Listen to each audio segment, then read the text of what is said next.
سمجھدار وہ ہے جو موت کی تیاری کر کے اپنی قبر کا سامان خود تیار کرتا ہے، اسے نیک اعمال سے بھر دیتا ہے اور اسے جنت کے باغوں میں سے ایک باغ بنا لیتا ہے۔ نبی کریم صلی اللہ علیہ وسلم کا فرمان ہے، جو شخص کثرت سے موت کو یاد کرتا ہے اس کی قبر نیکیوں سے بھر جاتی ہے، کیونکہ موت کو کثرت سے یاد کرنے کی وجہ سے اسے یہ یقین ہو جاتا ہے کہ موت شام سے پہلے یا صبح سے پہلے آ سکتی ہے، چنانچہ وہ نیک اعمال کرنے میں جلدی کرتا ہے تاکہ وقت آنے سے پہلے پہلے وہ زیادہ سے زیادہ نیک عمل کر سکے۔ یہ ہیں عمر بن عاص رضی اللہ عنہ، جو ایک مردے کو دفن ہوتا دیکھتے ہیں تو جلدی سے مسجد جاتے ہیں اور 2 رکعت نماز ادا کرتے ہیں۔ پوچھا جاتا ہے کہ آپ نے ایسا کیوں کیا؟ فرماتے ہیں کہ جب میں نے قبرستان کو دیکھا تو مجھے اللہ تعالیٰ کا یہ فرمان یاد آ گیا کہ اس وقت جس چیز کی یہ تمنا کر رہے ہوں گے اس سے محروم کر دیے جائیں گے، تو میں نے سوچا کہ محروم ہونے سے پہلے ہی نماز ادا کر لوں۔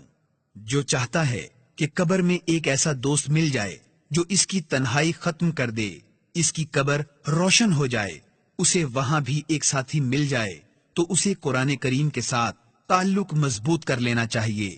قبر کے فتنے اور عذاب سے نجات کا ایک ذریعہ یہ بھی ہے کہ انسان مستقل مزاجی کے ساتھ سورہ ملک پڑھتا رہے اور اس کے معنی پر عمل کرتا رہے۔ اسی طرح دیگر مومنوں کی دعا سے بھی قبر کی منزلیں آسان ہو جاتی ہیں۔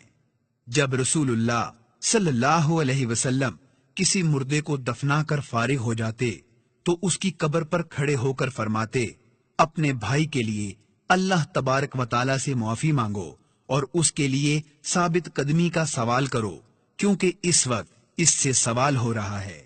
اگر آپ عذاب قبر سے اپنے آپ کو محفوظ کرنا چاہتے ہیں تو ہر نماز میں مستقل مزاجی کے ساتھ عذاب قبر کے فتنے سے پناہ مانگتے رہیں، جیسا کہ رسول اللہ صلی اللہ علیہ وسلم مانگا کرتے تھے۔ آپ صلی اللہ علیہ وسلم ہر نماز میں یہ دعا کرتے تھے،